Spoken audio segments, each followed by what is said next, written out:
On the 12th day of our Polish adventure, in the year 2000, we left Elk headed east, with the great primeval forest at Białowieża as our destination.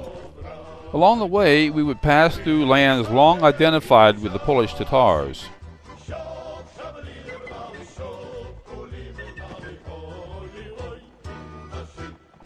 The Tatars, a fierce nomadic tribe from Central Asia, have played a role in Polish history since the mid-13th century.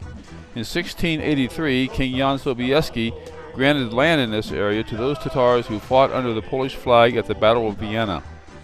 Over the centuries, they founded many villages and built their mosques here. Few of Poland's Tatars remain in this area, but the small village of Boaniki still retains some of this heritage, including one of the 2 original Tatar mosques and cemeteries in use today. Lonely Planet says that the caretaker lives next door and will be happy to show you around the mosque. This turned out to be good information.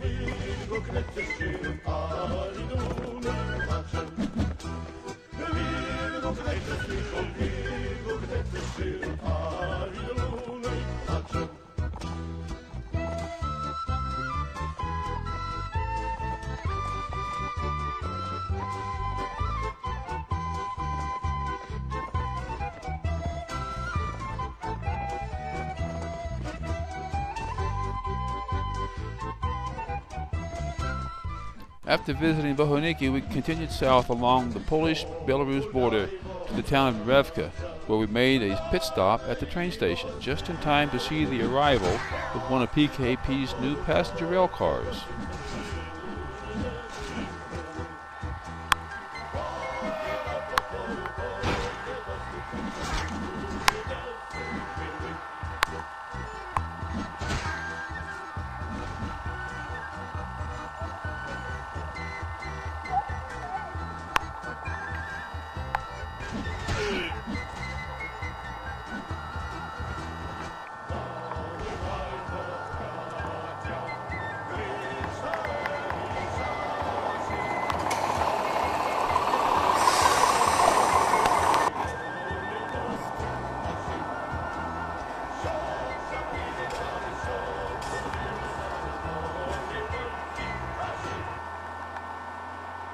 From the Revka, it is a short trip to Honoka Gateway to the Białowieża National Park. During the period of Polish history known as the Partition, the late 18th through the early 20th century, this area was ruled by Russia, and just east of Honoka was the site of a Tsarist hunting lodge. All that remains of it today are the stables, which have been remodeled to accommodate tourists. After a good night's sleep where the Tsar's horses once rested after a hard day's hunting, we set off for a hard day's exploring. Once there was a forest train, but it doesn't run anymore. So we settled for an even older mode of transportation. The park is actually a strict nature reserve, and access is limited to guided tours by foot, bicycle, or horse cart, and only 11 carts per day are allowed in. I don't know if it's customary for tourists to take the reins, but Kay has a way of doing that. And of course a run-by was in order. Very good. Bye! Away we go! The zubr, or European bison, was once common throughout Europe, but by the end of the 19th century they could only be found in the wild in the Białowieża forest. And by 1920, even these were gone. All that remained were a handful kept in zoos around the world. In 1929, a bison reserve was established in Białowieża, and several of the zoo specimens were brought here for breeding in their natural environment. Today, over 200 zubr live here in freedom, and many hundreds more have been shipped to other forests and zoos throughout Europe. It's funny, I never thought of the bison as a woodlands animal. The tarpan, or Eurasian wild horse, went extinct about 1920. However, the cornic, a small breed that resulted when Polish farmers crossbred their domestic horses with the tarpan, are now being used to breed back the tarpan. The delicious wild boar can still be found in the forests, mountains, and menus of Poland. Zubrin are the hybrid of domestic cattle and Zuber, in other words, the Polish equivalent of the beefalo. Oh right, we are in a forest, so we should look at some trees.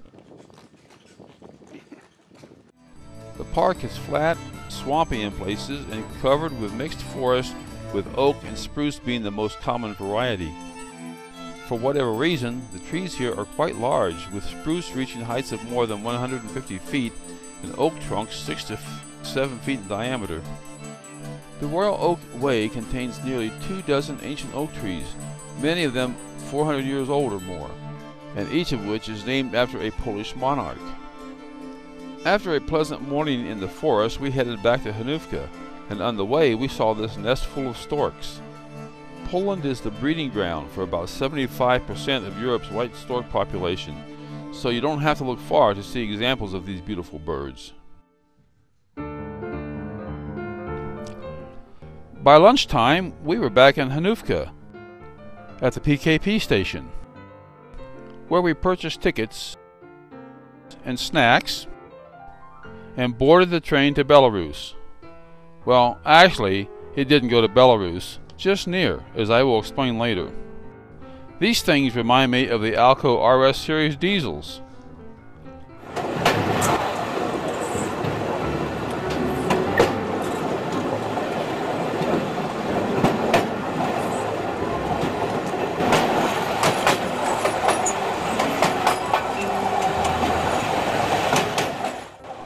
They even smoke like Alcos. An interesting station.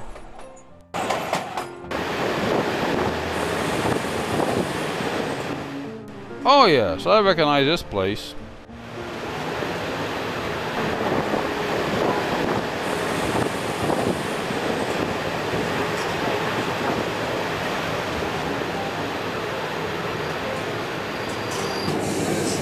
Russian freight wagons. Oh, okay. This. The rail yard at Semyonovka is dual standard gauge broad gauge to accommodate the Russian trains that come in here. The broad gauge is over there. Unfortunately, we didn't have time to go exploring.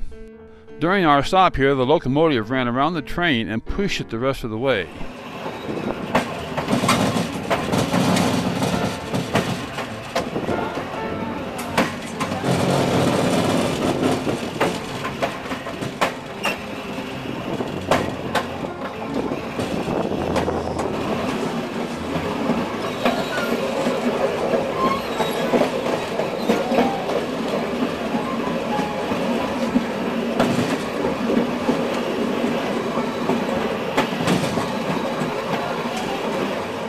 Shortly after leaving Semyonovka, we crossed Lake Semyonovsky.